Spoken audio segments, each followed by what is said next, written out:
Ladies and gentlemen, good morning, good afternoon. Welcome to today's sessions.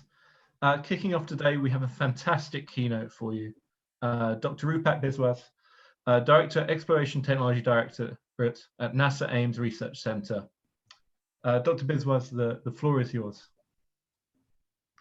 Thank you, Lawrence.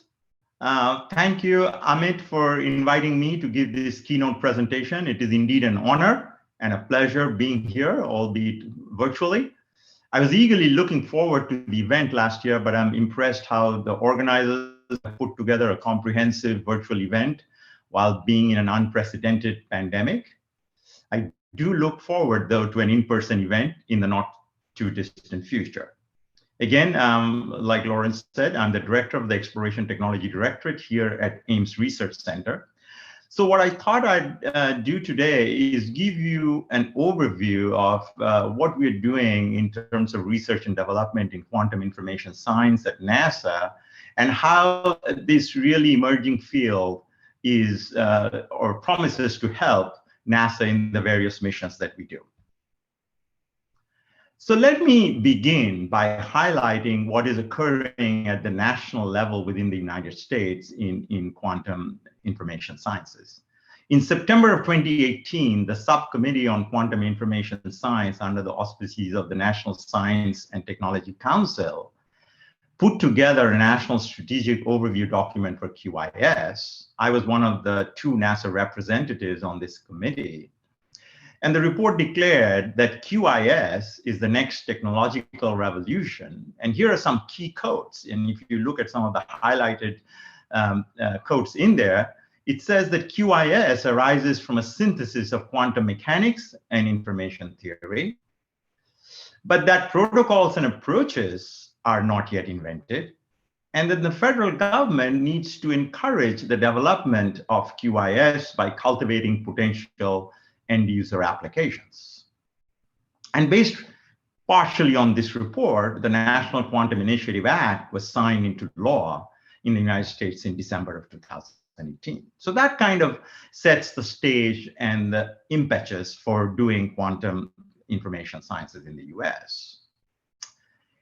Here's a simple one-slide explanation of what is QIS, and I'm going to use an example to highlight its power and promise. So what we did at NASA was do a hardware benchmarking computation where we ran this benchmark on Google's 72-qubit bristlecone chip, and we also ran it on NASA's Electra supercomputer. This is the primary supercomputer for NASA.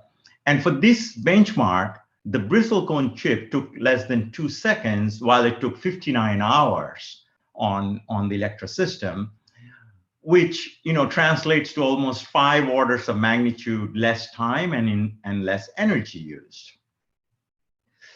So what this shows is that QIS has the ability to compute what could not be computed even if every atom in the universe were a classical processor. And we are talking about 10 to the 78 atoms in the universe. And if each of those atoms were a classical processor and they ran for the entire age of the universe, which is 13, 14 billion years, there are certain applications that we would still not be able to solve. For example, factoring is an example, certain material science applications. And QIS promises significant advantages for optimization and machine learning by harnessing some uniquely quantum effects such as superposition, tunneling. And then, you could also use QIS for some low energy consumption. So even if you might not be able to solve something faster, there are certain calculations you could do which would be considered green computations. So why does NASA care about quantum information sciences? So here are some few examples. And I'll talk about some of these later in my presentation, but we could use quantum enhanced machine learning for earth science data analysis, trying to understand some of the data that is gathered by NASA from observational satellites. We could do quantum simulations for materials that could help with aerospace applications such as aircraft or spacecraft. Mission planning and coordination, as well as allocation and scheduling. These are NP hard problems, so you could use quantum methods to do optimization of such things. Quantum information sciences could play a huge role in NASA's Artemis program to go back to the moon or for Mars exploration. You could also use quantum technologies for secure airspace communication. I'll talk about that briefly as well. And air traffic management is, again, a huge optimization problems that is impossible to solve in classical systems, and could quantum information sciences play a role there? So here's a brief history of quantum information sciences at NASA Ames, and this is a busy slide, and I'm not going to go over it event by event. My primary purpose of showing this slide is that our Quail group at NASA Ames has been involved with and leading quantum information sciences for over 20 years. Some of the highlights that I'd like to point out is that we hosted the first Quantum Future Technologies Conference back in 2012. We formed this really innovative agreement with Google for doing quantum annealing. We hosted, the D-Wave systems over several years, some of the largest quantum annealing systems in the world. We formed collaborations with other federal agencies like AFRL, IARPA, DARPA on advancing the state of the art in quantum information sciences. We work very closely with Google and Rigetti, and we recently partnered with DOE on 2 of their quantum information science centers at Fermilab and Brookhaven National Lab. So again, this is just to highlight the history of work that we've been doing in QIS at Ames by this Quail group. So what is the R&D work that we do in the Quail group? So I thought I'd illustrate that as a stack of activities. So starting from the bottom, one of the primary things that we do is provide fundamental physics insights by our expertise in quantum mechanics. And that could help to co-design quantum hardware. Co-design is a concept that is very common in supercomputing, but we can do the same kind of partnership and collaboration with hardware vendors to advance quantum hardware. Above that, we have solvers and simulators. It could be physics-inspired classical solvers. It could also be high-performance computing quantum circuit simulators. A layer above, which is probably one of the most important layers, is all the software tools and algorithms that will be required. New quantum algorithms have to be designed that we are working on, but it's also the mapping of these algorithms onto the hardware, parameter settings, tuning, error mitigation, maybe look at hybrid quantum classical approaches, and then compiling these quantum algorithms onto the native hardware. From a NASA perspective, our interest is in the applications. At the end of the day, what we want to find out is what can quantum do for NASA that I cannot otherwise do using classical systems. So we have a major focus on various applications. It could be planning and scheduling applications, it's material science applications, fault diagnosis, machine learning, data fusion, all of that. And then finally, beyond just the quantum computing aspect, there is the communications and network piece of quantum. So it could be quantum networking, it could also be distributed quantum computing. So what I'll try to do today is kind of touch on all of these things that we are doing within the Quail group at Ames. So first off, as we all know, there is a wide diversity of quantum computing hardware with a variety of physical implementations. And this list that I'm showing here is by no means comprehensive or exhaustive, and I'm sure many more architectures will come out in the next few years. But as you can see, there's also already a variety of quantum computing hardware. There's superconducting chips like those from D-Wave, Google, IBM, and Rigetti. There's ion trap from Honeywell, photonic from PsiQuantum. We have cold atoms that was popularized by Cole Quanta, and they actually have an experiment running on the International Space Station. And of course, there's doped silicons and others. And so as you can see, there are general purpose systems like universal quantum processors, as well as these special purpose systems. But our main role within the Quail group at Ames is not developing quantum hardware, but rather be engaged with a variety of key players by providing important insights and thereby leverage the hardware advances that occur to explore applications of interest to NASA. So I must talk about the quantum annealing work that we did, not only because we hosted one of the largest quantum annealers in the world for several years, but also how our research provided insights into more general purpose quantum algorithms for gate model architectures. So here's a picture of the D-Wave 2000Q system at Ames. Over the span of 7+ years, the system was periodically upgraded from about 256 qubits to over 4,000 qubits. And significant research was also conducted by our group, as well as by Google and our partners at other federal agencies. But fundamentally, what we feel proud of is our research deepened the quantum community's theoretical understanding of quantum annealing. For example, we demonstrated orders of magnitude performance improvements when D-Wave implemented some of the advanced annealing schedules that we had come up with. And I'll talk a little bit about that as well later. I must also mention the quantum supremacy work that we did with Google and Oak Ridge National Lab in 2019 that created quite a buzz in the quantum community. So we achieved quantum supremacy because we performed computations that were not possible on even the largest supercomputers. And this was a major collaboration with Google and with Oak Ridge. And we appeared on the cover of the Nature magazine in the October 2019 issue. And as part of this work, we developed a simulator called QFlex that has been open sourced. And we are about to release a more general purpose simulator as an open source, and that's called Hybrid Q. But even after all the work that we did with quantum supremacy, I'd be the first to acknowledge that it was only for a toy problem. Quantum hardware at this time is still too small for solving practical problems that are intractable on classical supercomputers. Because see, at the end of the day, some of the largest supercomputers in the world are very, very powerful, and they can solve a lot of problems by sheer brute force that a small quantum system cannot solve. So eventually, these quantum devices need to scale up and become more reliable for them to really beat the supercomputers on a realistic problem. So what do we do in the interim, though? I believe that there is an unprecedented opportunity to invent, explore, and evaluate quantum algorithms empirically. Even though we may not be able to implement them on quantum hardware, we can do a lot of work but empirically.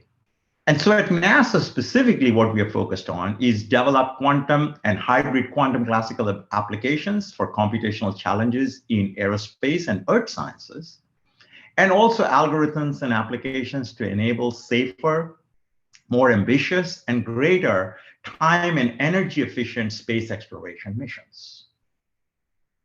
So let me give some more examples of what we're doing. And let me start with the bottom of that stack that we talked about, the co-design with vendors. So as I mentioned earlier, the NASA Quail team works closely with groups building hardware. We believe that this can lead to rich areas of co-design where our understanding of quantum theory and the application focus of our investigations can suggest hardware features that could improve performance. Sometimes the hardware folks tell us that what we think is simple to implement is actually very difficult. But in other cases, the discussions lead to substantial performance improvements. In this case, for example, performance of the D-Wave quantum annealer improved by orders of magnitude once they were able to implement a feature that allowed more control over the annealing schedule, specifically allowing the user to pause the anneal. When paused in the appropriate region, the system is able to thermalize, thereby improving overall performance. We first confirmed this performance improvement on toy problems that matched the D-Wave hardware graph, matched the D-Wave hardware graph, but have since confirmed improvements on application-related benchmark problems in network optimization, scheduling, and information sharing.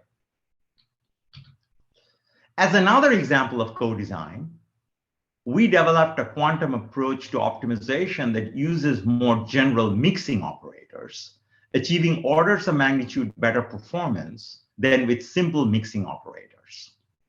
Usually, These advanced mixing operators must be compiled down to a sequence of native gates. That is, the operators are directly implemented on a processor and carefully calibrated. Hardware designers make choices as to which native gates to implement and calibrate, as calibration itself is an involved process.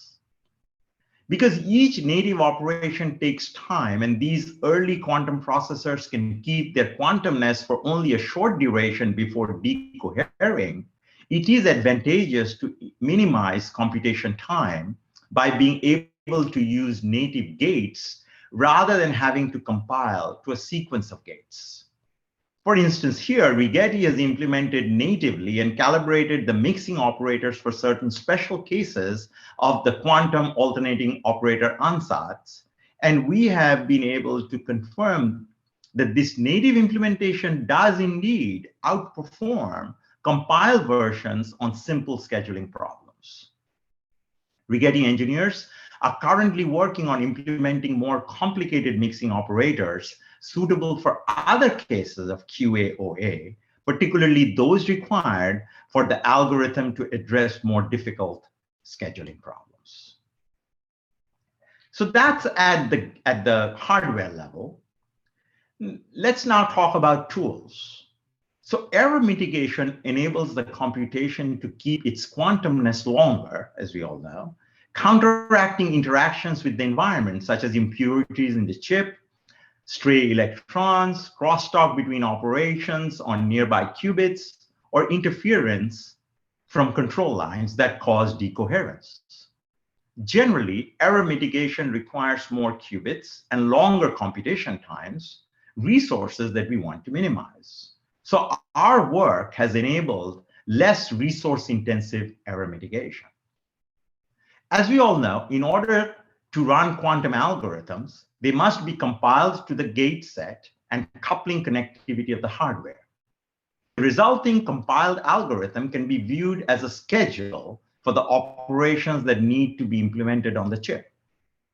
We were able to make use of state-of-the-art temporal planning approaches and software that NASA develops and uses for other purposes to compile quantum algorithms by phrasing both the hardware and the algorithm as temporal planning domain and instance, and then interpreting the output as a set of instructions. We have also developed very advanced simulators of quantum circuits that enable us to benchmark quantum hardware by comparing its output against what ideal hardware would produce, test models for the errors on the processors, and determine the limits of classical computations. These simulators were key to the quantum supremacy demonstration that I talked about earlier that we did with Google by not only confirming performance up to the limit of the supercomputer, but also what it would take for a quantum processor in terms of size, the number of gate operations, and fidelity of those operations to go beyond what even the largest supercomputers could do in a reasonable amount of time. I would also like to emphasize that quantum processors must be modeled as open quantum systems in which the qubits interact with the environment, and having a more accurate model of open quantum systems is important because those things differ from the idealized quantum systems that we read about in textbooks. Let me now move on to how QIS could benefit various NASA application areas. So of course, let me start off by highlighting what QIS promises for aeronautics. As you know, aeronautics is the first A in NASA. And here we did a lot of experiments where we used quantum annealing approaches to deconflict optimal trajectories for air traffic management. As we all know, air traffic management is a hard problem. And if you throw in the fact that there will be many more, such entities in the air as we go into more increased air traffic in terms of more transportation and cargo, but also UAVs and drones, and then you throw in the uncertainty from weather related, we are talking about a very hard problem. We have also looked at how QIS and how it might be feasible for it to address some of the cybersecurity of communication availability for air traffic of the future. how can I use quantum technologies to do assured communication when I have many more entities in the air? Like I said, in terms of drones and UAVs. So our current efforts are focused beyond this, where we are looking at quantum algorithms for material simulation with applications for batteries and energy storage, and also strategies to optimize information sharing when we have bandwidth limited autonomous settings, such as UAS. Let me now briefly talk about where we think UIS could support Earth science. NASA collects vast amounts of observational data about the Earth. Significant processing must be done to extract information out of this raw data, with machine learning approaches being applied to enable search, pattern recognition, segmentation, image reconstruction, and generation of super resolution images. Time series data are particularly challenging. Furthermore, sampling is often a bottleneck in machine learning approaches. So we have developed a hybrid quantum classical machine learning approach that is a quantum-assisted variational autoencoder for simulating search on NASA's MODIS Landsat images over time series data. So we have developed other quantum-assisted machine learning algorithms, and have also looked at using machine learning to optimize the parameter setting in quantum algorithms. And finally, for space exploration, we have been able to use quantum optimization approaches to solve small instances of hard operational planning problems, and also explored hybrid quantum classical optimization approaches that we tested on small problems that captured certain aspects of scheduling, for instance, a Mars lander under solar power timing constraints. As participants in the Quantum Networks Interagency Working Group, we have also contributed to the vision of quantum networks for the future. Quantum networks enable shared entanglement at long distances, which would support long baseline telescopes that take advantage of quantum interference and quantum sensor arrays, including gravitometers. A quantum network with entanglement swapping would support connecting quantum processors via quantum channels, enabling multiple processors to act as a single, much larger and more powerful quantum processor. It also enables smaller quantum processors to interact with larger quantum processors for secure processing, such as blind quantum computation. QIS is a rapidly emerging field, as we all understand, with a lot of promise, but also with enormous challenges. In order to advance the field and actually make an impact, we cannot do it alone. So here are some examples of major partnerships that we have in quantum computing. They run the gamut of other US federal agencies, major companies, and international partners. For example, we work very closely with DARPA, DOE, and AFRL on implementing optimization algorithms on NISQ devices and compare against classical approaches. We provide unique expertise in quantum algorithms, applications, and tools, and increase the understanding of quantum behavior and refine strategies for quantum advantage. And we analyze fundamental mechanisms for optimization and sampling, including population transfer. As I said earlier, we work closely with companies such as Google and Rigetti, where we are assessing their gate-based processors for meeting complex computing challenges. We are developing calibration and noise modeling approaches, as well as working on the DARPA scheduling applications and advanced mixers project with Rigetti. And finally, we also have major collaborations with international partners such as DLR, where we are developing open source software library for use of quantum computing in space applications. And we had worked with them on quantum algorithms to assign flights to airport gates at Frankfurt Airport to minimize passenger transit time. And recently, we have signed an agreement with the Australian Research Council Centre of Excellence on quantum computing and communication technology, where we expect to further understanding of quantum technologies and potential applications. Before I conclude my presentation, I wanted to leave you all with some key takeaways from my perspective. Understanding and harnessing the power of quantum computing is a formidable challenge that will require many things, such as new insights into physics, mathematics, and computer science, breakthroughs in engineering design to produce robust, reliable, scalable technologies, innovative algorithms and tools in computer and computational science, and finally, a diverse workforce with appropriate expertise to leverage this new paradigm. But even without all these challenges, the future is exciting in quantum computing because small-scale universal quantum chips are becoming available, new and better quantum algorithms and quantum heuristics are emerging, and compilation and performance capabilities are improving rapidly. And here I wanted to show this little quote from Wikipedia about the ENIAC, the first general-purpose computer. And if you look at some of those things that were the challenges with ENIAC, those are the same things that are challenges with quantum computing. Figuring out how to get it into the system, and then followed by a period of verification and debugging. This is no different what we did in high-end computing or supercomputing, decades ago. We are doing the same thing with quantum. And then bringing it a little bit closer to home and a historical tie-in to my own NASA center, the ILIAC 4 was brought to Ames in 1972 by then Center Director Hans Mark. And it is considered the world's first massively parallel supercomputer, but it had only 64-bit floating point units and a single CPU. And it ran in the SIMD mode, single instruction, multiple data, and it only had 50 megaflop speed. And finding appropriate problems and algorithms were extremely challenging. And those are exactly the same challenges we are facing today with quantum.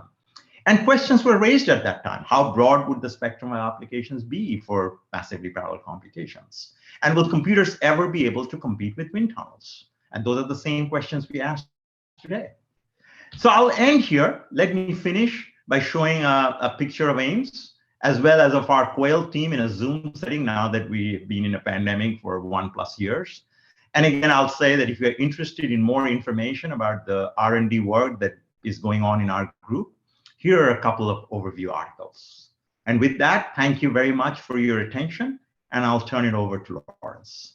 Thank you. Thank you, Rupak. That was an excellent presentation. Thank you so much for your time. Ladies and gentlemen, just to let you know, this is a pre-recorded session, but if you have any questions for Rupak, leave them in the chat function, and I will make sure that they are passed on to him if relevant. Thank you, Rupak. Thank you so much for your time. I appreciate you doing the keynote today. Thank you.